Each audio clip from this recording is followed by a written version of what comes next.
All right, the next item on the agenda is the one water theory versus practice. And we are going to have a panel up here consisting of Britt, the City of Winter Haven One Water Project Manager, Keeli Carlton with the City of Winter Haven, the Water Conservation Specialist, and Brandon Moody, the Water Quality Manager with Charlotte County. The purpose of this is to present approaches, challenges, and successes of the One Water planning, as well as answer questions from the committee on the One Water theory versus practice issues. This relates to the water quality improvement actions number 3 and 4 to reduce urban and agricultural runoff pollution and reduce wastewater pollution. All right, I'm going to facilitate and just introduce this item. Number one, this is really exciting. This is what we hope to be doing at these meetings going forward, is to bring in fabulous experts and guest presenters to bring us ideas and stimulate thinking about how we can advance these better strategies for natural resource management, like One Water approaches, and to have interactive discussion. So for those of you on the line, I'm going to ask if you are listening and able to turn your camera back on and be ready to interact and jump in here, because we really do want to make this an inclusive discussion with everybody. And we've devoted a good amount of the agenda time to digging in on this together. So I will basically ask if Brandon, Mike, and Keeli would mind taking their hot seats up front for the panel. Even though we have a more limited audience here in the room, we're gonna take all of you online and we're gonna channel your energy as if you're here too, so that they feel they have a decent audience here.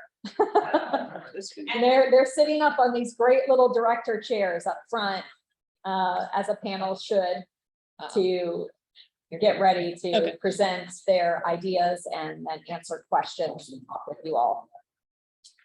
So starting with 2 different counties here, or 2 different communities, really not counties. One is Charlotte County, which is coastal, sits at the bottom of the watershed, receives runoff and flow from adjacent counties, has a high water table and low elevation, and is vulnerable to saltwater intrusion and acidification. So what we're doing here is, I know many of you are familiar with this, but we're trying to stimulate your thinking. There's some very different issues in these 2 areas, given on their respective topography and geology and water resource management challenges. So we want to highlight that first, and that will play into the context of their answers. Now, interestingly enough, natural resources in Charlotte County and in Polk County are very similar. You'll see in a minute here, the annual recreational spending and the annual agricultural production are very similar. So both of these communities have a lot of similarities as well, that they depend on tourism, they depend on agriculture. So going to the next slide.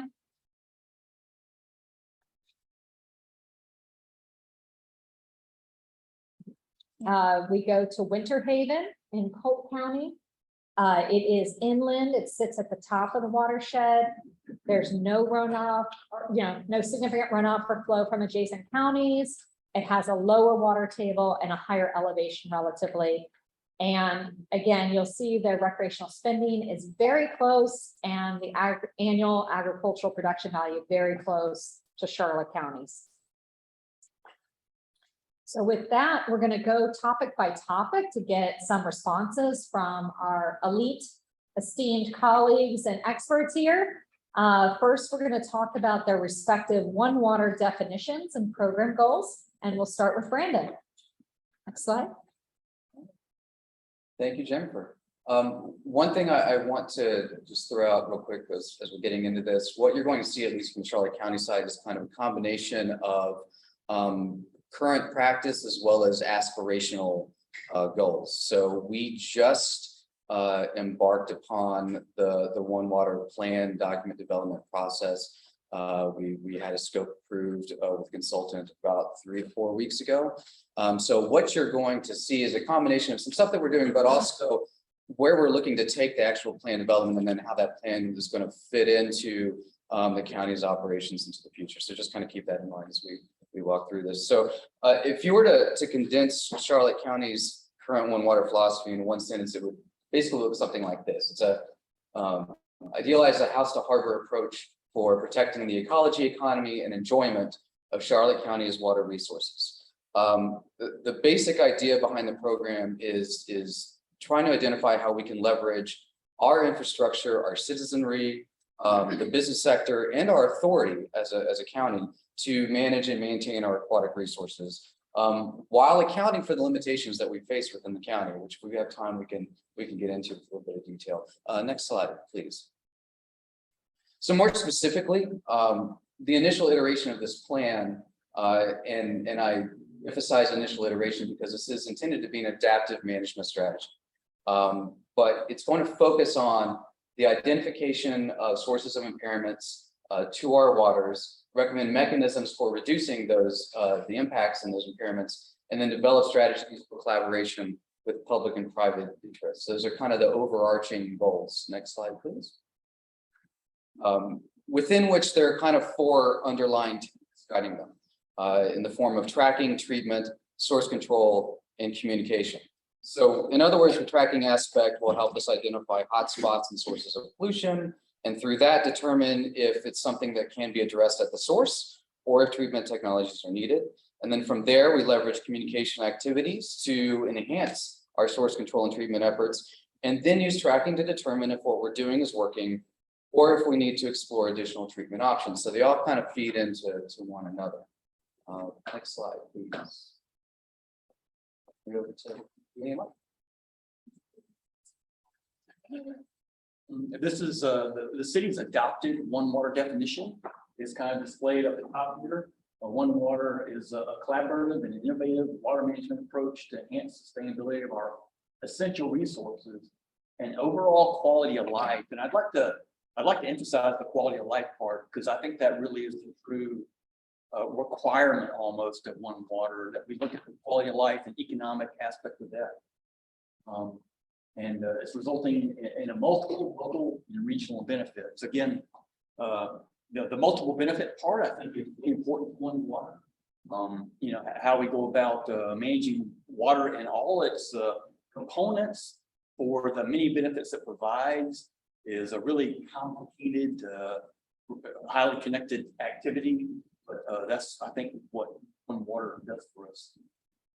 The revelation at the bottom is the character and quality of natural systems directly indicate the availability of resources to support our social, economic, and built environment needs. So that is the sustainability definition, though, the triple bottom line of sustainability being the social, economic, and environmental needs. So One Water is, I think, trying to bring sustainability into the question, and resiliency also is kind of a big part of that. So I did look up, there is the U.S. Water Alliance is kind of a national level organization that its sole purpose is to kind of further and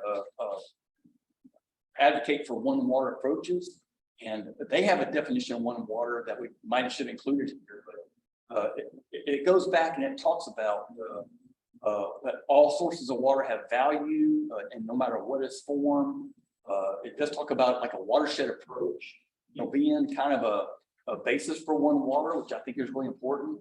But it also builds in those social, economic, and environmental needs as well too. So, and I didn't even know this until I looked, but the Charlotte County Utilities Division is the only member in Florida that I could see as part of that U.S. Water line. So that was kind of, I kind of was impressed by that.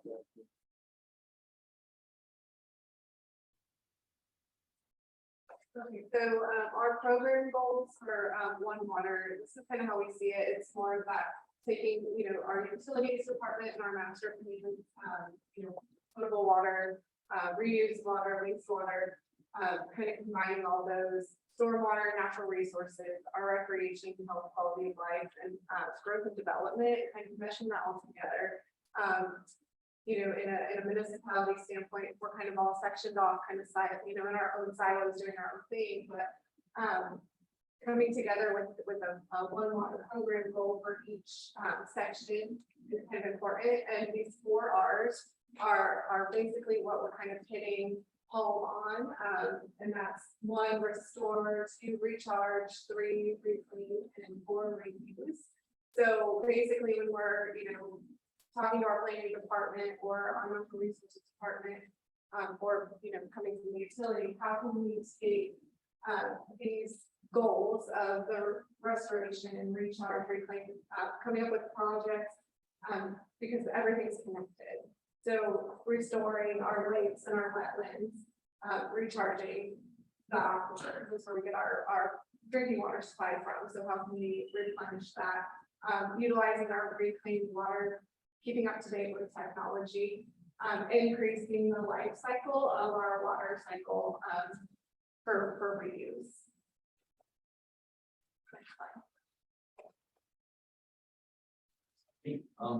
One of the largest kind of ideas that have come out of our One Water process and program dates back to 2010. We had done a previous effort in 2010, and just as part of the notation for that, the Charlotte Harbor National Edgeway program in 2010 actually formally adopted the sustainability plan that we had prepared back then. So there has been a lot of history with the Charlotte Harbor and this effort, but the idea of the sapphire necklace is called has kind of continued since 2010, and it is an effort to restore about 5,000 acres of wetlands in this far upper reaches of the Peace River watershed to store, hold water, treat water, prevent flooding, recharge more water, but also it's also meant to facilitate growth and development. So our thought process is if the development community understood that we can grow and develop and restore natural systems at the same time, and we eliminate that friction between growth causing more damage to watersheds and having more impacts, that kind of stuff. If there's a way to partner with the financial investment, economic growth that development kind of brings to the table, and we were able to partner in a way that kind of improved natural resources instead of harm natural resources, we just think that would be a way cool kind of thought process to move forward with. And we believe that the sapphire necklace wetland restoration component of this, and that includes, you probably can't see, but there's a thick green line going all around, is a 31-mile network of interconnected trails. And the orange lines on the on this picture are meant to be represent future development. So as you create water, you think about the benefits it creates. Now you have opportunities for waterfront development that you didn't have before. So you restore this wetland, you create the amenities, the trails, the parks, and that kind of stuff. Well, future development would be very attracted by that and would increase their property values tremendously. You go from a development in a floodplain basically to a waterfront development with higher density, higher capability for multifamily, those kind of things. And oh, by the way, multifamily uses less water than single family. So there's a lot of benefit going on with that. And we think that kind of intersection of how to manage water, how to manage growth is really a footprint for how we want to operate in the future. Next slide.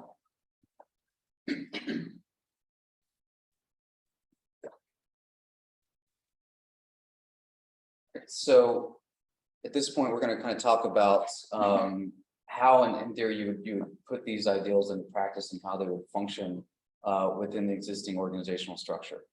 And that's always one of the challenges, is that, the nice thing about the One Water concept is that as a holistic concept, the idea is that it leverages all of these different ways that we utilize water, we treat water, we handle water, we manage water, and create kind of a unifying path towards maintaining synergy amongst all those activities. The reality, though, is that you also then have all of these different groups of departments within your organization that have their own lane in terms of their role with water, and how do you kind of keep them all organized and on the same page? And that's where we see the One Charlotte, One Water plan coming into play here. That is basically provides the connective tissue between all these existing efforts that you see on the left-hand side of the screen here, while integrating additional activities that aren't necessarily a part of current departmental activities. So in other words, my role in coming in here was to establish a water quality monitoring program for the upland portions of Charlotte County. So that's where I, in administration, kind of contribute to this process to filter through the activities that are going on that you see from the different departments on the left-hand side, to then help identify recommendations for water quality enhancement in certain areas, public-private partnership opportunities in other areas, needs for public outreach, through the feedback and input from the business sector, industry, and citizens.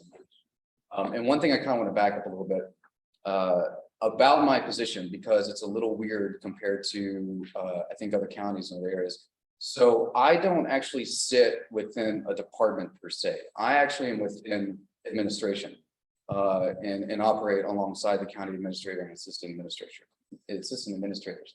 So by being in that role, I have the ability to nimbly jump into and out of and work with the different departments, help them coordinate with one another on tasks, events, incidents that may involve both of them. And it makes it a lot easier to kind of create and maintain this connective tissue that we're talking about for the One Water plan. So my role when I kind of came on board was, again, establish water quality monitoring program, and then work on development of this plan, but then through that kind of enhance the coordination and cooperation amongst our different departments, as well as external groups, towards not just the plan itself, but also any other water quality issue that crops up within the county. So you know, there's a lot of arrows going on in there, but I think this is kind of a necessary thing, because it at the end of the day will only serve to enhance communication amongst the different departments. And Keely touched on this, and we'll get into this a little bit more too, I think, later on. But you know, siloing, which is a major issue that occurs at the county level. You know, everybody is stretched to the max with what they do. They have their charge, they stay in their lane, and they're going day in, day out. And the notion of during their normal operations, stopping and thinking, hey, can this facet of what we're doing when it relates to water treatment, water distribution, water quality, conservation, does this have something that some element that can synergize with what the Natural Resources Department is doing, what Public Works is doing, et cetera, et cetera. That's not something that just automatically pops in, part of the thought process with these different groups. And so, you know, my role, and I think the One Water philosophy as a whole's role, is to help encourage, facilitate that, and ultimately create a culture of that level of cross communication and coordination. So next slide.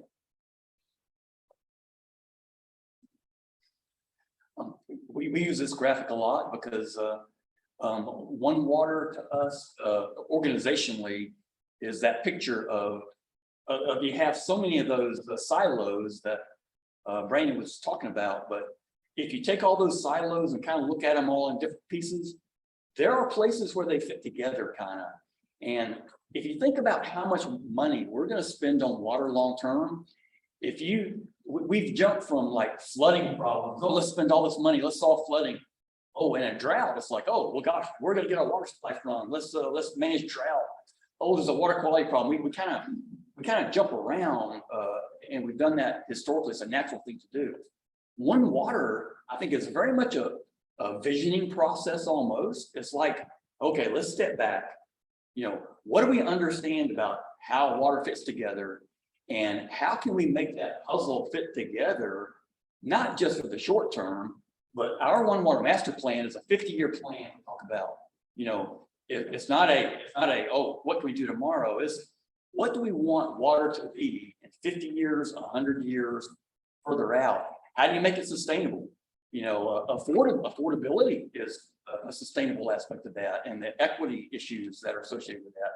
But so One Water for us is, how do you invest in water now, you know, so that you can save money for managing water long term? If you invest money the right way now, you're going to save money on water supply, on flooding, on water quality, on lake levels and management. You're going to have a higher quality of life. So for us, One Water, like Brandon said, it's the connective tissue that brings almost everything together about who we are as a community. And going back to that, Winter Haven is known as the Chain Lake City. We have lakes almost everywhere. Lakes make up like 30% of our entire surface area in Winter Haven. And so, and all from Winter Haven down through the Peace River, you have all the communities along the Peace River, you know, I forget all the names, you know, Bowling Green, Alchula, and Fort Meade, and Arcadia along that way. It comes all the way to Charlotte Harbor, and I know that y'all are very much a water-centric area down here as well. Well, it behooves us to kind of look at water as a community in Winter Haven, as part of the Peace Creek sub-watershed area, as part of the overall Peace River watershed area, and how it impacts Charlotte Harbor. I mean, when you look at it, we're all one big community, you know, defined by a watershed, defined about how water moves through the system. And if we all get together and kind of think about how to manage water collectively, we're going to be doing ourselves and future generations a big benefit.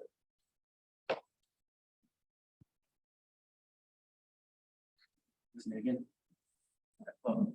Well, can't go through all this slide, of course, you know, but one water for us is defining where water intersects everything we do as a community. So, you know, like the other graphic says, it's utility master planning. You know, it's the land use planning. You know, wastewater treatment, reuse, flooding, water quality control. The biggest components that we have found that are so important are lakes and natural resources are one of our biggest drivers for that. And they're our most involved department as well too, as well as land use planning. So kind of backing up even further, one of our conclusions that we came to was that if we kept doing business as usual and how we grow and develop as a community, that water and the watershed would continue to get worse.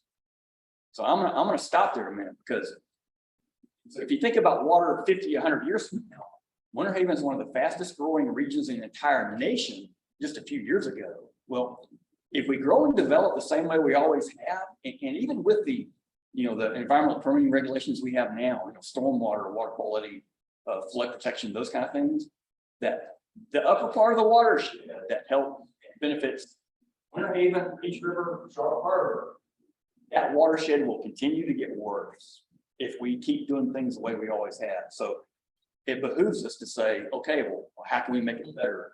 Well, one water land use part of that is a big component of what we're trying to do. There's a sapphire necklace, there's trails.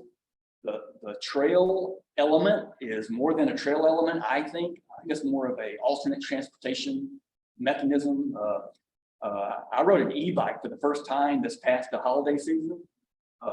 And I'm just convinced e-bikes is going to be the way of the future about how people get around. It was so cool to jump on a bike, you know, ride, you know, 10 miles to work or something like that. And I think the trail network is going to provide a really huge function in that respect. That's just my opinion. I don't know. You might not agree. Managing, there's at the bottom it says hydrologic model concept.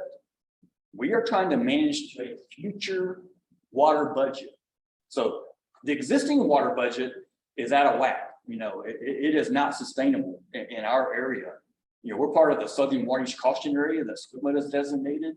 And if that watershed continues to get worse, we have less recharge and more runoff that we're sending down to Charlotte Harbor. It's not sustainable. So we're asking ourselves, what is that sustainable water budget for our watershed? How can we help and contribute to Peace River and to Charlotte Harbor, what we're doing? So managing to a future water budget for us is a really important idea. Okay, I'll stop there.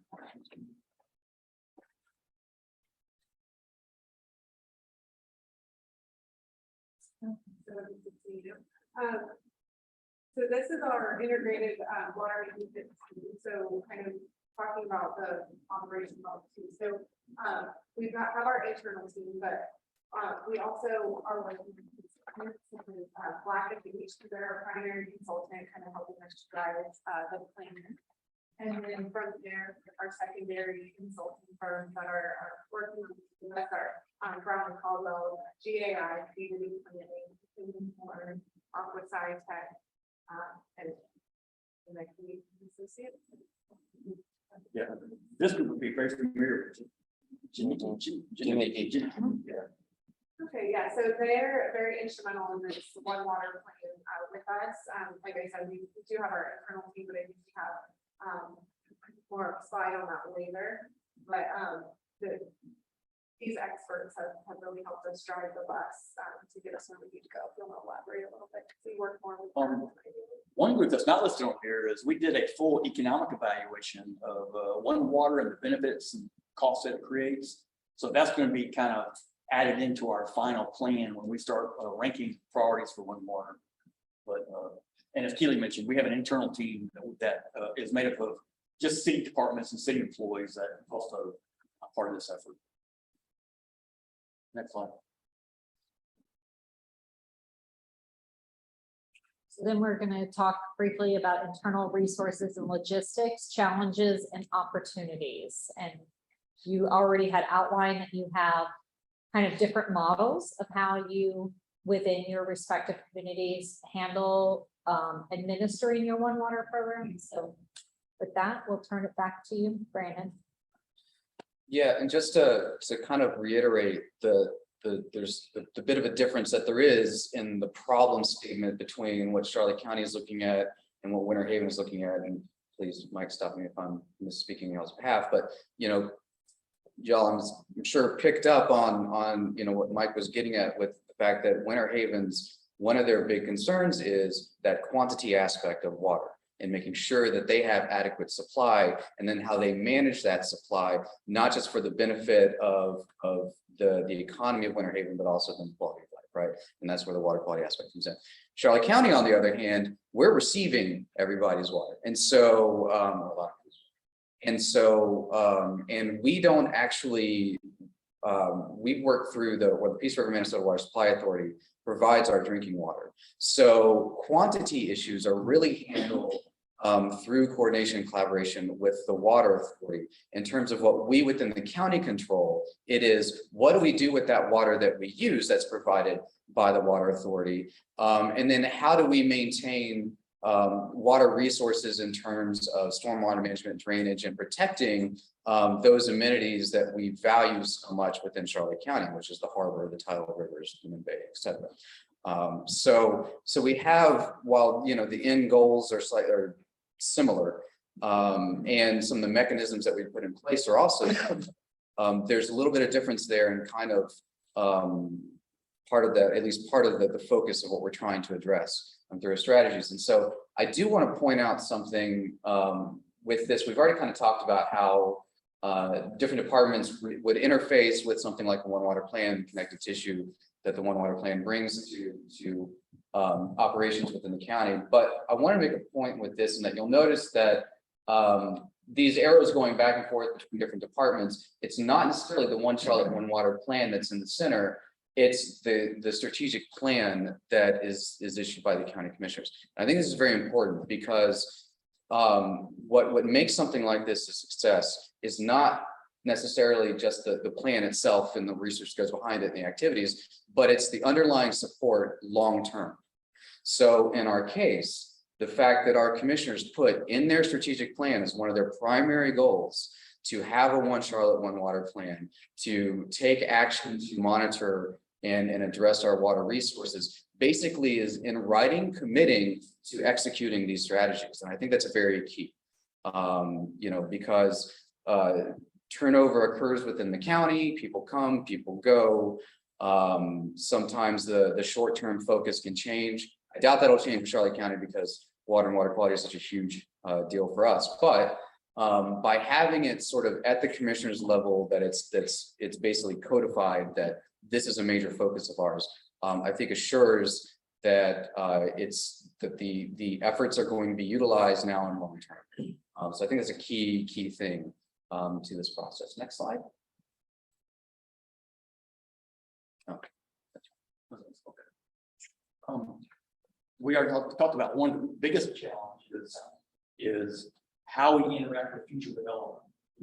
The land use planning process is a big thing for us. So, in order, in the way I understand One Water and the way I envision it, which isn't necessarily, the exact truth, I don't think, but But if we can't get future development to understand the benefits they receive from this process, I think one water probably isn't sustainable and implementable long term. I mean, there's quite a bit we can do locally, other than interact with the development, but long term, I think interacting with the development through land use planning process is going to be a critical element. You know, we talk about natural resources and division of the lakes, but you know, I talk about managing to a future water budget. That's not necessarily consistent with all visions of what that water budget would be. You know, Winter Haven doesn't get to dictate what that water budget is going to be in the future. So certainly there's a lot of interaction that has to happen to kind of manage towards a future water budget scenario that we think would benefit our lakes. And just kind of as a side note of that, I think I have another slide to this effect, but our way of thinking about one water is we don't want to manage towards a minimum water standard that might not be in our best interest locally. We'd like to manage to a well thought out future goal for a water budget that would be optimal for everybody. So, and I don't know if you can kind of envision what that difference is, but water quality is a good example. You know, if we manage to a minimum water quality in budget in Winter Haven, the lakes would be all, you know, on the virtue of being impaired. Every lake would be on that virtue. We don't like that idea. We want every lake to be as good as it possibly can be, which is above that minimum standard. So that's just an example kind of the way we're trying to think about how to do this. But the funding part of this is really, I think, a challenge. You know, we're just used to thinking in water in categories, more or less, even from a funding standpoint. And Winter Haven is kind of committed to pay a big share of our one water process through our utility budget. And there again, this isn't, you know, established yet, but we believe that we need to generate a certain amount of water supply from the one water effort to help fund future investment in the restoration projects too. So I know that probably gets complicated from a thought process, but eventually I think the utility ratepayer budgets for water supply will pay a big share of the cost for the one water process. But in addition to state funds, water management funds, a cooperatively shared funds, and also through that investment through the private sector. Going back to that, I'm jumping around a lot. But on the private sector side, if y'all have ever heard about regional stormwater ponds, you know, being a part of the future development process, we see that Sapphire Necklace project, a good portion of that being funded by future developers coming in and paying into that regional stormwater pond as part of their development process to get kind of instant credits on wetlands, water quality, flooding, you know, stormwater, those kind of things. So we think that could be a part of the funding mechanism too. Okay, with that, I'll stop. Okay, so I just kind of want to say the beauty of these plans, I think we're kind of learning here right now is that it's a big puzzle and you can pull out a puzzle piece and kind of put that on top, depending on who you're talking to promote these ideas. You know, like we were saying, I'm from the water utility. So some of the projects, when we start talking about certain like green and gray infrastructure projects, like recharge projects or whatever, I can pull out the water supply benefit of what this recharge project is going to be for our water supply, but also to our natural environment at the same time. So depending, you know, talking about like communications and internal logistics, the beauty of these kind of one water plans are like there's something for everybody, and you can pull that piece out and put it on the top for whatever project that you're wanting to talk about. So Mike is very focused on the Sapphire Necklace project as the concept of what it can look like, and then we can drill down on, you know, okay, so this is near an impaired lake. We're talking about water supply, we're talking about drought and water quality. What can we do in this general area? Do we need to conserve this area? Does this need to be a conservation land and not developed? How can we protect this part of town versus we know this part of town is going to be developed? What can we bring in from this plan and implement here that's, you know, going to drive the healthy development over here. But also, you know, not impact the lake anymore so than it already is in that area. And then how can we increase our water supply? Because obviously we're developing, we're going to need the increase of water supply. So just internally, that communication and coordination is very important.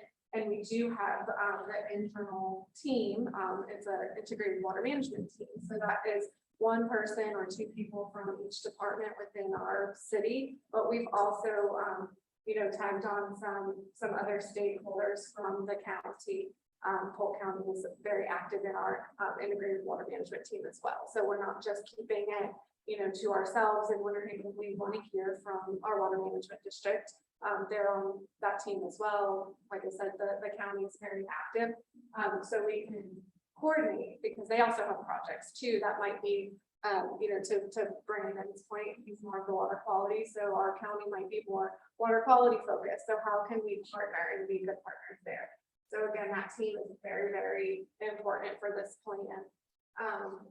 Also with the external partners as our, you know, our consultants there on that team too, but that internal team has got to be strong. Some other logistics, the water is, you know, a long-term management concern. We're always going to need water, but internally staff might have turnover. Our political leadership might have quicker turnover than water is not going to turn over. We're constantly going to need that. We need the benefits of that. And of course, funding. There's some challenges, you know, to getting funding for these holistic approaches, but that is also an opportunity. You know, here we're sitting, we're talking about all of these things, so it's an opportunity to bring community funding into projects like this. All right, so now we've talked about some of the internal challenges and logistics. And we're going to turn to looking at external communication coordination, because of course, as you highlighted, developers and other public stakeholders are critical to actually implementing a full one water approach. Can't be done solely by government. So we'd like to get your thoughts on that. And I'll start with Brandon. Yeah, and I think the especially for Charlotte County, that external communication coordination is going to be really key to this whole process, because for those unfamiliar, for example, where you are right now in Port Charlotte, if you were to look at a property map of Port Charlotte, you zoom out far enough and you see a lot of pretty green all over the place. You zoom in far enough and you'll see all that pretty green is completely platted out in quarter-acre lots across the entire region. So, you know, a lot of the I'll call them traditional, for lack of a better word, methods for treating stormwater runoff in other areas and parts of the state, like treatment wetlands, for example, may not necessarily be an option for us, just simply by virtue of the lack of available acquirable property to do such things. And so source control is going to be a huge thing. What people are doing on their individual properties, what commercial entities are doing on their individual lots is going to, I think, play a major role now and in the future of what water quality looks like in our canal systems that then discharge to the harbor. So on that note, what we've been doing up to this point, the county's been doing a lot of outreach and education for years. Some of that, of course, mandated, as you all know, by various permits and whatnot. But they've been partnering with folks like the Charlotte Harbor Environmental Center for a long time to have host experiential education opportunities for citizenry. I've been leading up to getting this plan going, spending a lot of time talking to industry groups, citizenry groups, the boating clubs, to get an understanding of what are the opportunities and obstacles for implementing a more robust source control mechanism, voluntary or otherwise, in Charlotte County. And that feedback is then going to be fed into the plan and the planning process. So, we will have quite a few public workshops, just like we did when we were working on the monitoring plan, for folks to come in and ask questions about, this, that, or the other initiative. Can we do more here or there? I will tell you as an example, Citizen science has kind of blown up in the last couple of years. We've had groups in the county here and there that have partnered with existing citizen science programs like Florida Lake Watch to sample their watersheds. But we're seeing more and more and more individual citizen groups form and do their own monitoring in their own area, because the populace down here is very interested and concerned and want to be aware of what's in their water. And to me, there's an opportunity to have a more organized approach at the county level, to have a program like that. That requires resources and it requires personnel. But that's one of the things that we want to explore and plan.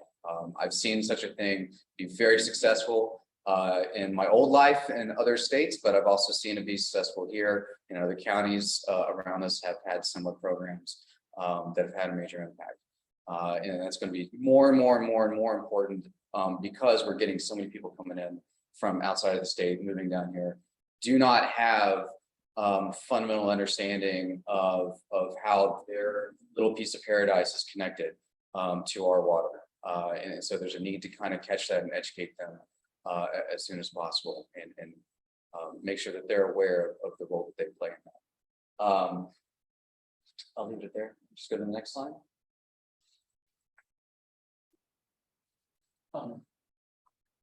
We already talked a lot about the future development part, but I want to go back to something Keely mentioned. But water and our thought process is a very long-term cycle. You know, 20 years, 30 years, 50 years, 100 years. You know, how do we envision water kind of being managed long-term? But the political cycle is 2 years, 4 years, 8 years kind of thing. Staff turnover can be turnover even faster than that sometimes. So trying to get a thought process and a decision-making structure together that's longer term than what we can do just on a local government level, at a political level especially, I think is a significant external challenge, and maybe that's where like the NEP comes into play. Organizations like that, I think probably have a longer term perspective on how we manage. So that's interesting. We also coordinate with the Central Florida Regional Planning Council too, another agency on a regional scale that I think can think longer term, But and then back on the development side, we talk about restoring 5,000 acres of wetlands. Well, who's going to acquire that land? I mean, gosh, I don't know. We can't afford that land. We see the development community as hopefully appreciating this so much that they would kind of dedicate easements for the wetland floodplain areas to the public, so we can store more water and manage those areas more effectively. And then they would get the benefit of a waterfront development, trails, and those kind of things. So externally, communicating with the development community, I think is a huge challenge, because if you think about the development community, they're already making a lot of money doing what they're doing now. They don't have much incentive for doing things much different than they're doing now. But we think at some point that incentive will be there, and we can incentivize that enough to get them to cooperate. So those are what I think see as the two biggest challenges. Okay. So public outreach is a big part of what we do and at our water utility. But what we have started to do is, we have a robust water conservation program, but what we've started to do is we're partnering with our natural resources department and talking about the connections between our water supply and, the lakes. So, and that's where that one water message is facilitated throughout our public outreach. We do water and wastewater for facilities tours, and we bring general public out through schools, and we're targeting the middle school age groups to come out, and so we do activities on our water and wastewater plants, field trips. The next generation will be informed. We just did a pilot project with a local Montessori school, and they got to come out to our wastewater plant, which was actually kind of cool because it fits on scrub habitat. So our natural resources department took the first half of the day, and they hiked them through the scrub, talked about why the scrub is so beneficial to our natural environment, and talked about trees and endangered species. They got to eat lunch, and then we did Our portion of the tour of the wastewater facility is going to be talking about where their water goes when they start home. It's forgotten water, so that it's still part of the water cycle. And why it's important to, care for, the water as it's leaving their home, because then it ends up back in the natural environment. So it's kind of that full cycle of the water cycle. So we're teaching that as the one water concept. So our next generation, at least in our area, they're going to be very informed of those connections as a whole. Other things that we do, we have festivals. The Seven Rivers Water Festival is actually hosted this year by Rick. That's a Polk County thing. And we have our messaging on our trucks, social media, and we do workshops and coffee and conversations with HOAs. There's just a lot of different ways that we can do outreach. And like I said, this is another one of those puzzle piece things. Depending on who we're talking to, we're pulling out what we're there for, but we're interjecting the one water concept into all of the messaging, depending on who we're speaking to.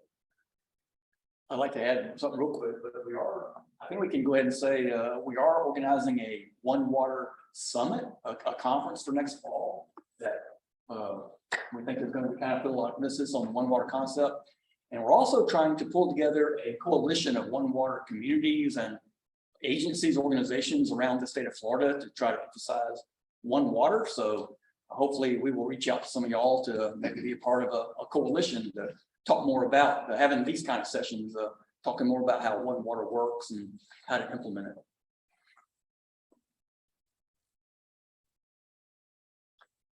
And so I think the other thing is just coordination amongst the local, state, and federal governments who all work to some degree on water resource management.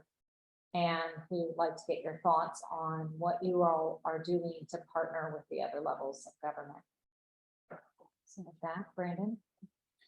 So it's been brought up a few times now, how, we're not operating in a vacuum. We all impact one another in various ways when it comes to water supply, water quality. And especially down here, we already have multiple strategies that are in place from various levels of government to help protect and enhance at least the habitats within Charlotte Harbor, the tidal rivers, and the waters that feed them. And so where Charlotte County's One Water Plan comes into play is doing our part to keep our house in order. In other words, those streams, those canals, tributaries that feed into those waters that are covered by these management plans, doing our part to protect and enhance those waters, which will then benefit the downstream systems.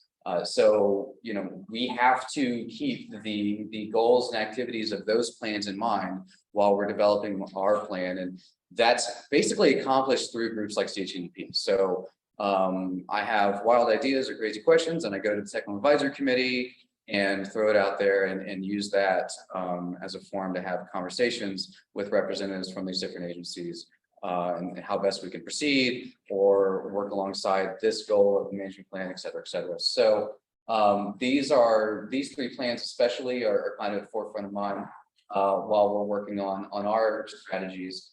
And it's equally important to not just figure out how we're going to protect and improve water quality, but how we're going to figure out where that water is that we need, what specific water we need to protect and improve, and how we're determining whether or not we're actually making a difference, right?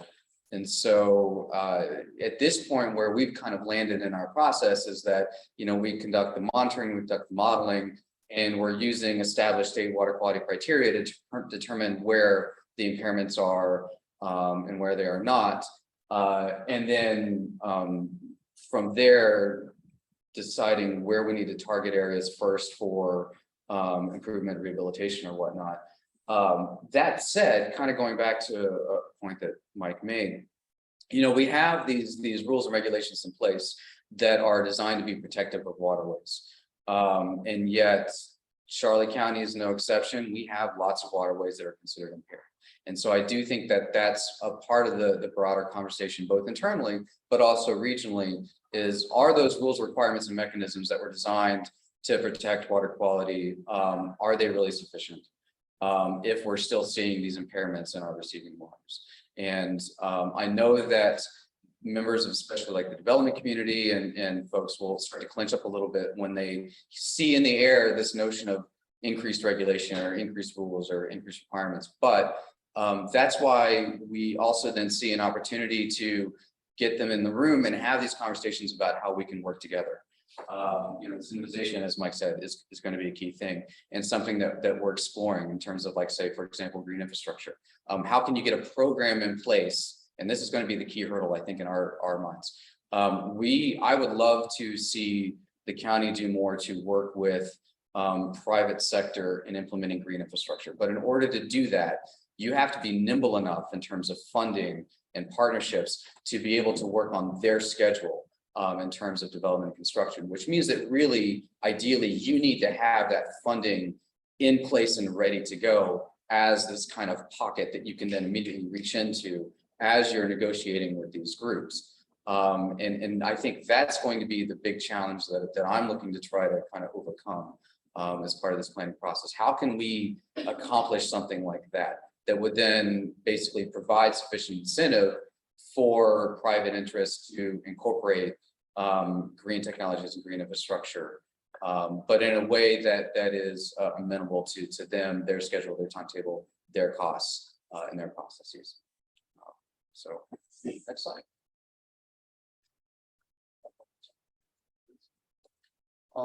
One thing I'd like to add to what Brandon just said, I kind of agree. How we coordinate with the private sector is going to be really important. I see a day when One Water is not really a governmental function. I see it as mostly a private function that people are coming in to restore wetlands to go, oh, hey, I can solve a flooding problem, water quality problem, water supply problem, and create benefits. And that happens in the private sector, much like a wetland mitigation bank or regional stormwater pond, things like that, that is a private sector organization coordinating now on behalf of governmental entities, future development, like the Minnesota Water Supply Authority, and trying to generate more water supply downstream for them, and Charlotte Harbor. So I think that if One Water is totally successful long term, that it will transition to a private sector dominated, maybe not totally, of course, there'll always be a public sector component to that, but that's the way I kind of think it probably should work. But with that being said, we've touched on a lot of this before,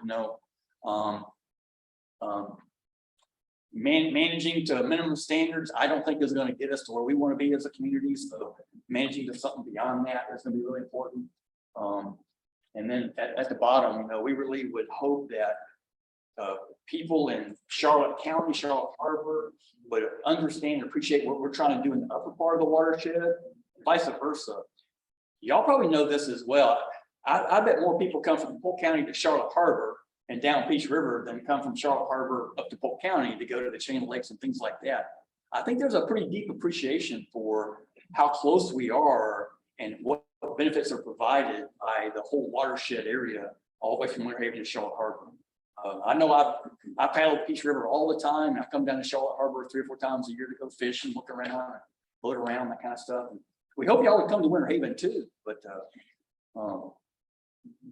I think that's probably, we've touched on everything else, I think.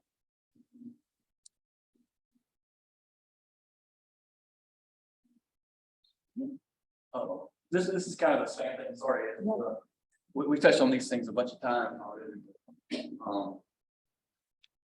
All right, well, then we're going to conclude then this discussion and then open it up for everyone else to jump in here with their own One Water experiences or questions or ideas. With just asking you all to give us 1 or 2 examples of like successful One Water projects that you or your community has undertaken that you think, exemplify what One Water approach can do. So with that, we'll turn it first to you, Brandon. So as I mentioned, we're currently in the plan development process, but obviously that doesn't mean that Charlotte County hasn't been doing anything to try to protect water quality up to this point. And there's actually two that I want to highlight from an infrastructure perspective. We've been doing our septic sewer conversions for several years. The sewer master plan was issued in 2017. And since then, every year, utilities has been going to those piece by piece, those red areas you see on the map, removing septic tanks, expanding centralized sewer to those regions. So far, since the time that plan was initiated, we've converted just a little under 3,000 septic tanks to centralized sewer, and currently on track to do another 2,000 in the next 5 years or so. So that continues apace, and the update to the sewer master plan that will evaluate our progress so far and prioritize the next suite of areas is actually in development as we speak. The other thing that I don't have a slide for that I guess I'll mention as well is our reclaim system. We've had a integrated reclaim water network for some time.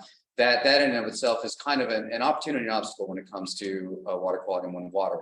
On the one hand, it kind of adheres to this philosophy of, we've treated this water and let's use it for a way that benefits rather than pulling from, say, groundwater and whatnot. And we provide this reclaimed water for non-potable irrigation, which on the one hand is great. It helps remove the need for direct discharge into a system, and provides a benefit for irrigation. However, we've been collecting samples of this reclaimed water for nutrients and other constituents for the last 1.5 years, mainly in the ponds that receive this reclaimed water at the point of irrigation. And as I'm sure we all know in this room, nutrient levels are through the roof in some of these instances. And so, the county, for that reason and others, is moving towards advanced wastewater treatment. It's already part of their design for they're having to undergo expansion at most all of our treatment facilities because of population increase. So advanced waste treatment facilities is just kind of being integrated into those plans. So that will happen. So those are kind of our infrastructure levels. Next slide. But I also want to touch on, I think when we talk about improving water quality and whatnot, the boots on the ground stuff and stuff you can see is kind of the sexy part, but there's a lot that goes on underlying that's just as important. One aspect of that is obviously is the community coordination, communication. We've touched on this a bit, but we kind of consider it a success in having this process that we did back in 2019, I think. This is before my time, which is why I don't have the exact year down. Where the assembly was organized by the county to pull in local regional experts in water quality to provide recommendations and citizenry, to provide recommendations on what we should do to protect our water resources. The number one recommendation was hire somebody to coordinate all this stuff.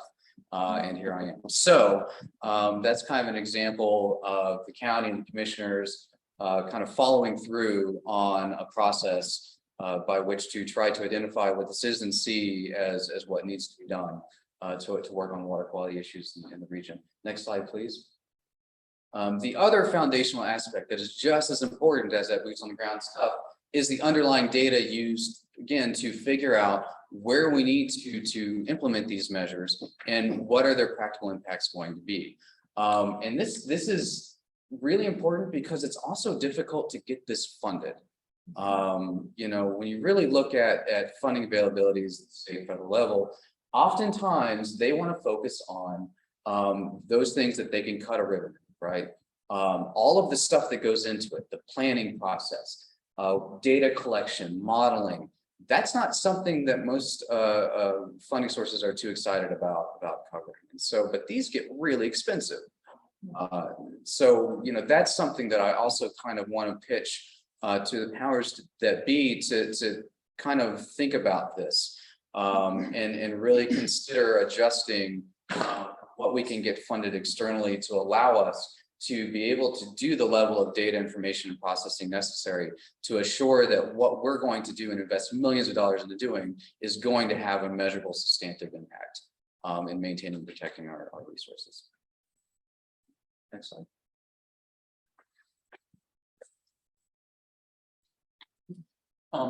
This is a picture of what we think is going to be our first one water wetland restoration project. We have a verbal agreement to buy 330 acres of wetlands in conjunction with the future development. So I'm not real happy about having to buy the land. You know, I really think that one day we hope to be able to acquire the land through development that would be an easement or donation. But for now, you know, I think we probably need to go ahead and acquire the land through purchase. But and I'm going to back up a little bit. We've had a lot of success in the green infrastructure type of projects. We have 4 stormwater nature parks around Winter Haven that we built to treat stormwater before it goes into the lakes. And those are some of our most popular parks in the whole city. So we've restored wetlands, we treat stormwater through the wetlands, we build trails around them, you know, passive recreations. We have 4 of those sites now that are hugely popular. And we have about 50 rain gardens that are built in the high recharge areas, the sandy soil areas to percolate water. So we already have some history with green infrastructure and multiple benefit type of projects, but this is going to be the first large scale project that I think we can have on the books. Next slide. Oh, there we go. The land use planning component, I've talked a lot about that.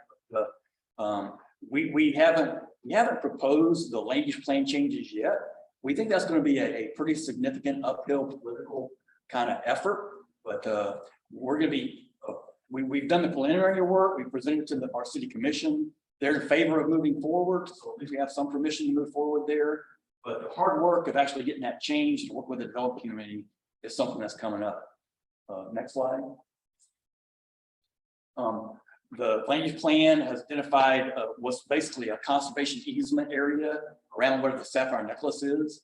So that's the incentive that we're going to work with future growth and development. And that's all around the periphery of the urbanized area now of Winter Haven. Next slide.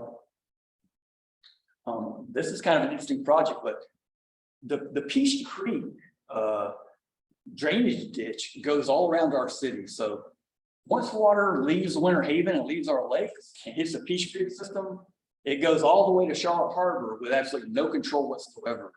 And there's a lot of water that comes down that creek. This is a graphic, and I know you can't see much on here. We want to divert the creek over about a 3-mile section and store and hold that water in an offline kind of large retention pond, treat it, store it, recharge it there, and let the floodwaters kind of keep going by Winter Haven when it's flooding. So in times of high water, we want to store, treat, and hold that water. In times of low water, we would release this water back to Peach Creek to help like Peach River MFLs, to help Charlotte Harbor hydrologic conditions, you know, to meet all those regional benefits. So that's part of what we hope the Sapphire Necklace will do. So we're doing a preliminary study, a engineering feasibility study to work with a landowner that has agreed to this already. So, you know, as part of his development plan. So anyway, there's a lot going on with that, but we have about a $500,000 study going on right now to see how all it can fit together. Next slide. This is kind of part of that same effort, but I want to back up and kind of reiterate something Brandon said too. We believe that part of One Water would be using that Sapphire Necklace to take our highly treated wastewater effluent, send it back up into the watershed to rehydrate wetlands and recharge the aquifer. But also, we also see a day when that highly treated reused water would either be potable reused water, that part of that would be potable and go back into our system, and part of it would be indirect potable because we would be sending it to the wetlands, recharging it to the aquifer, or even pulling it out downstream as a water supply in the future. So we expect to generate about 10 million gallons a day of reused water in the next 25, 30 years or so. 10 MGD is a lot. And going back to value of water, in Winter Haven, we're having to we're part of the Polk Region Water Cooperative. And for every 1 million gallons of water that we are generating from a lower Florida aquifer reverse osmosis system, it's going to cost us $60 million for every 1 million gallons of water we generate through a reverse osmosis treatment plant. So when you go back to think of the value of water, if every drop of water has that much value long term, you're talking $60 million for every 1 MGD. Then storing, treating, holding that water also all of a sudden becomes a very cost beneficial thing to do. But anyway, this is kind of the land use plan of that diversion system. And I think that's all the slides for us, Jennifer. Yep. That is. Thank you so much. Now we're gonna open it up. We have some time on the agenda for you all to kind of ask questions or offer your own comments about your own experiences or ideas with relation to how to advance this holistic, integrated one water approach. Ernesto, I'm sorry. did you already have, I Yeah. thought your hand was up. He was just sleeping. No, very quickly, I love it. I love the concept, but there's something that is missing. I don't know whether it's there. Is the monitoring. Monitoring is a very crucial part of it. And you mentioned that, yeah, and then I'm glad, right? But then also incorporate the support of citizens. Because there's nothing more invigorating to have citizens who are monitoring stuff. And later I'll tell you, I know this water quality. So that part of it, I don't know how many people in the county have staff to sample everything that is, but the citizens could be part of this. And that has been already proved in many cases. In fact, I don't know, but great, phenomenal monitoring program that I'm so happy to have as a support for Charlotte Harbor. Not only that, but include this for the protection of their resources, because then they are the ones that are all things. A lot of things that I'm missing there is reduction of the water consumption. Because that's one other thing. You think, oh, you have water for look at California and Arizona there. And we are, oh, yeah, we're blessed. Not always. But think about that. Thank you so much. In response, so yeah, and I think it came up at some point about citizen science, being kind of a critical thing, and for two reasons for me. Number one, we have a void in Charlotte County with the fact that we don't have an organized citizen science program, and we've got multiple groups that are trying to fill that void. And what I would prefer to see is having, and they're doing great work. This is not a knock on those groups and them taking the initiative, but I would love to see a more formally organized thing through the county so that there's consistency across the board as to what's done, how it's done.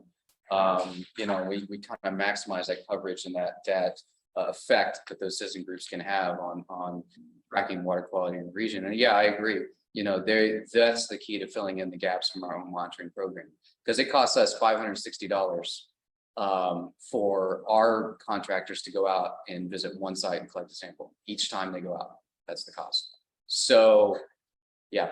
So now that's cradle to grave. That's everything from the collection, analysis, reporting, QC, the whole 9 yards. But that's the cost. And so obviously citizen collected data is much cheaper than that. So we definitely kind of want to move towards that. And I think, towards your consumption side, I think that's where reclaim really does have a valuable contribution to the conversation. It's just the responsible usage of that reclaim, I think is the key thing. And that's something that we need to really kind of focus on. From Winter Haven's water conservation side, I know I was introduced as the water conservation specialist. I was reclassed as the water program administrator, but I did start out, and I do still manage as part of the programs that are very robust water conservation program. So that's currently happening. As part of our One Water master planning effort, we are updating our water conservation plan. It's not finished yet, so I don't think we're really harping on that too much right now, when we're doing public outreach with our One Water master plan effort. But side note, we have a very robust water conservation program in Winter Haven, and I heavily utilize our internship program. And what we're doing now is we have we pump 10 million gallons a day. We had a goal to save, I think it was 2 million gallons or something. Well, I took the low hanging fruit, and that's irrigation. So our current pumping right now. So I'm sorry. About half of our water supply was going to irrigation. And so I set out and I go and I speak with our customers, our highest users, those that call in complaining about their high water bills. New homeowners that are coming in and their timers are still set to water. They're sodden, so they're watering 7 days a week. Their water bill is like $1,000. They don't know why. We go out and we educate those customers, and we've saved over 4 million gallons over the past, I think, 3 years. So we do have that data collection. So just kind of like off to the side, we do winter haven is very water conservation friendly. I will add, I think Ernesto had a great point. How we interact with our local citizens is incredibly important, and I think that's probably a gap, Ernesto, that we have today. I don't know that we, have connected to our citizens to the extent we're going to need to when we get to where we're going to implement this program in the future. So there's just a lot of work to be done there still.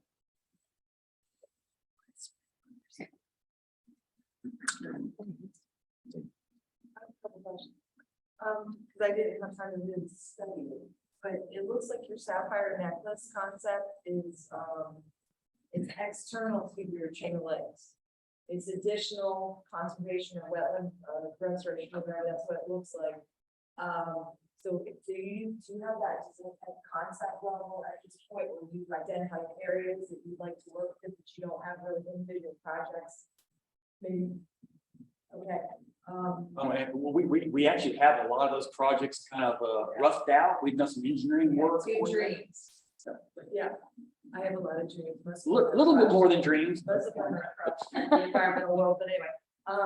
So is there any ideas like with the utilities, for example, to establish wetlands, maybe at outfalls? Like, is there any opportunities for the utilities, rather than all the going to reuse to do some of that, to do wetlands, hydration for that? I don't know, it's just a random idea. But also I have another question about Peace Creek. It looked like, was Peace Creek, did it used to be an actual creek and a lot of it's channelized? That's what it looks like. So when you do that project, you'll pull off probably the channelized section. Yep. Okay, so it's not like a permanent nightmare. So almost all. That's what I thought. You know what I mean? Oh, yeah. Creek, but there's a canal. It's called the Peace Creek Drainage Canal. Okay. Yeah. Okay, so but I noticed. Creek or canal, it looks like it's not. So if I could interrupt just a minute, but the entire Peace Creek Drainage Canal was dug through a whole series of over 100 years ago. So the sapphire necklace is just a restoration of all those wetlands that were created historically, but they're still part of the floodplain too.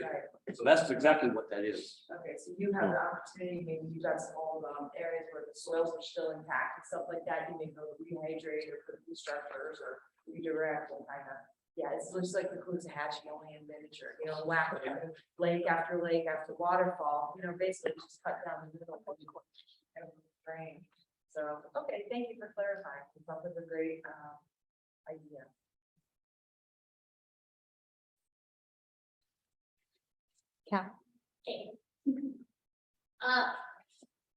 Yeah, so this is a really exciting conversation. I've got kind of lots of thoughts swirling around in my brain as far as from like an FEDC agency perspective.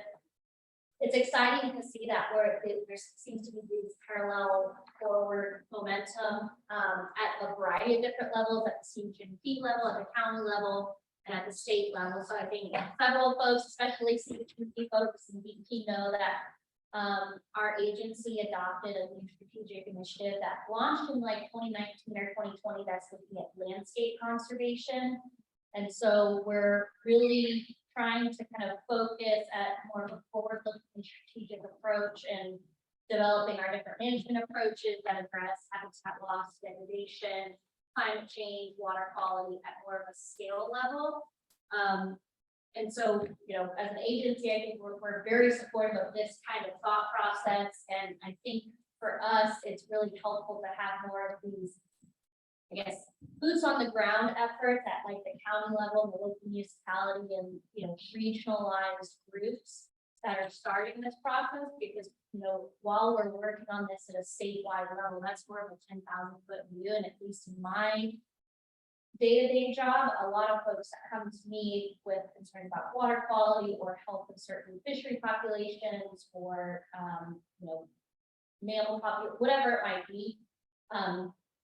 There's a lot of concern related to their local area. And while we can provide some of that technical expertise, and help with some of the statewide efforts that are going on, I think it's really important, like we talked about that gap with maybe those public engagement efforts at the county level.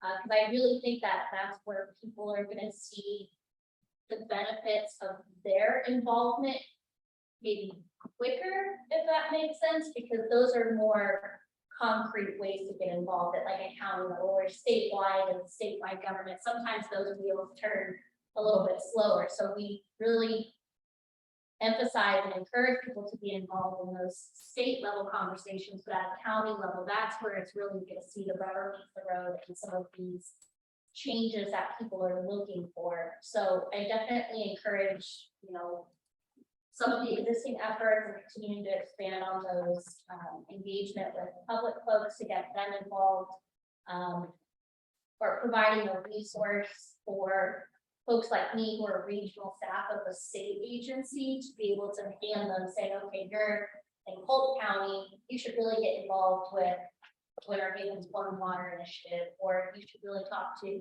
Brandon and Charlotte County about this specific concern you have. So creating kind of those communal resources that I think CHMT houses is going to continue to be really important. And then kind of stepping back a little bit, a lot of the One Water approach is, we're looking at water consumption, and I think we collectively recognize that this has impacts on environmentally sensitive lands and wetlands that, have cascading effects to actual resources. So like fish and hunting and outdoor recreation. So just when we're having these conversations with like developers, trying to make those connections of the economic value of the habitat, which affects the resource, which is why people come forward in the first place. It's gonna be important to create that story arc for folks, which is a big lift, but I think it's really important. And on that note, I would really encourage, even though FWC is the Fish and Wildlife Agency, and DEP is more of like the water and those kinds of like underwater use, some of our researchers and some of the work that's going on specific species can really be helpful. And I think we noticed that in our co-production efforts, looking at snook and tarpon nursery habitats that we worked with a bunch of different partners. Really help. I think it helps with the overall prioritization of some of these restoration areas. It's just another little element that might help counties or developers get that little bit of incentive. Okay, we really need to restore this because it has secondary and cascading impacts to, multi-million-dollar fishing industry, for example. So just some thoughts. This is really exciting, and I appreciate the panelists sitting in the hot seats and talking for an hour. So if I can, I completely agree. I also see FWC being right there as an equal partner in that communication and whatnot when we're talking about citizenry, because it's not just the expertise, but the content that y'all can provide that helps us to provide the story to the citizenry. Perfect example.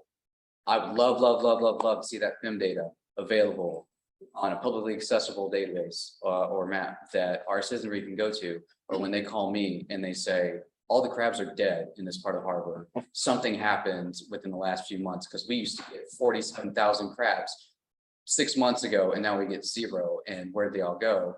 To be able to direct them to something like a resource like that, they could easily get to and say, here's the true story of what's been happening in, the fish populations in your area or shellfish populations in your area, as collected by FWC, to really get the actual story. And then from there, the conversation then becomes, there must be something going on in your particular area. Maybe the crabs didn't die, they just didn't like that area anymore and they left. Or something has happened and we have had significant population declines, and maybe we need to start looking a little bit more harder. And is there something happening upstream that is contributing to whatever's going on in this area? And it kickstarts, conversations with state agencies and state level. And so I think that, where FWC and state agencies can come in is, we can provide at the county level those conduits to have those conversations. We can be the ones having the conversations with our citizenry, but we really, really need those resources and products. And I think it's really going to have to come in the form of things like, what CHNEP and the other NEPs work on in terms of the dashboard stuff, to make that as easy as possible for y'all to be able to provide that stuff. So some of those, and y'all do some great work. And I think it's a shame that we have so many citizens that aren't even aware of things like the FEM program, because it's not really out there for certain parts of the state. Now, Tampa Bay has it front and center, in their dashboards, but in other regions, it's not as well known by citizenry that this thing exists. And so it's really also an opportunity for y'all to advertise some of the amazing work that y'all do, and get the word out a little bit more, and really demonstrate the immense value that y'all have to the folks around here. Staff to do more things. Thank you. Does anybody online have a question for our panel? Yes, I do. Oh, go ahead. Yeah, so Dana with the city of Sanibel. I heard you all say that you're interested in incentivizing things as a way to get people to start implementing the portions of the strategic planning and begin acting in good faith towards the protection of water resources. But has there ever been any thought in including your goals in the comprehensive land use plans, or codifying some of the language in the strategic plan as a means to implement protections? I don't mean to suggest you all rule with an iron fist as opposed to a lot of public outreach and citizen engagement, but fortunately on Sanibel we have a really strong land development code that puts the natural environment as a high priority, and how the language is written allows us to protect water resources. And so we can get a lot out of just simply implementing our land development code when it comes to new development.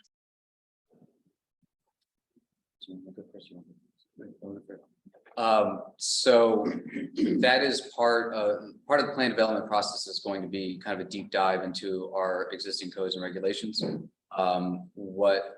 What can we do better? Where are there opportunities to enhance some of our regulations?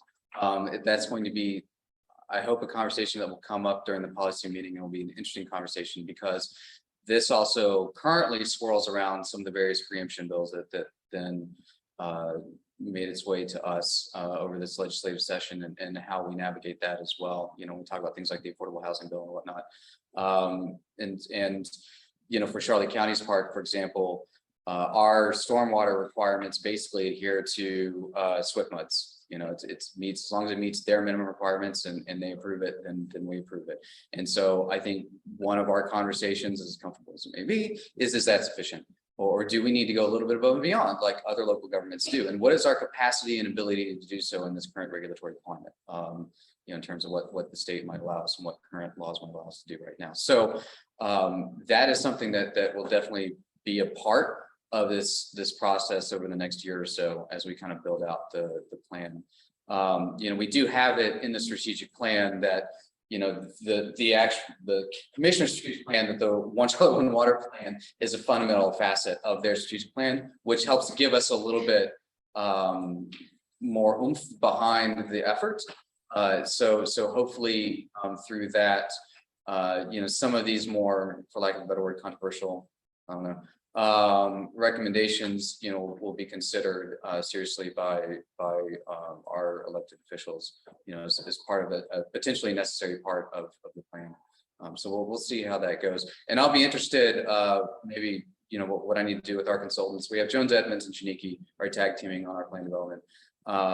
Probably have them maybe look at y'all, because we're looking at case studies of surrounding counties and local governments and how they handle stormwater management regulations, environmental protection regulations, and kind of see what you guys are doing. So we may kind of reach out to y'all to kind of get y'all's perspective on that. Yes, absolutely. We'd be happy to assist you in any way we can. From Winter Haven standpoint, we've developed a framework for what our future comprehensive plan would do and what it would look like. But we're just now undertaking the process to really write out and develop the specific recommendations and policies that would go along with that. Thank you. Yeah, so if anybody has one last burning question, I invite you to ask our panel now. Otherwise, we should probably move on. But as always, yeah, feel free to reach out to Brandon, Mike, and Keely if you have any questions or want to try to implement the one water policy. It sounds really interesting. Any last questions? All right. Oh, One quick statement. Yeah. I'd like to acknowledge EPA they've adopted the one water policy a while back and even prepared a lot of really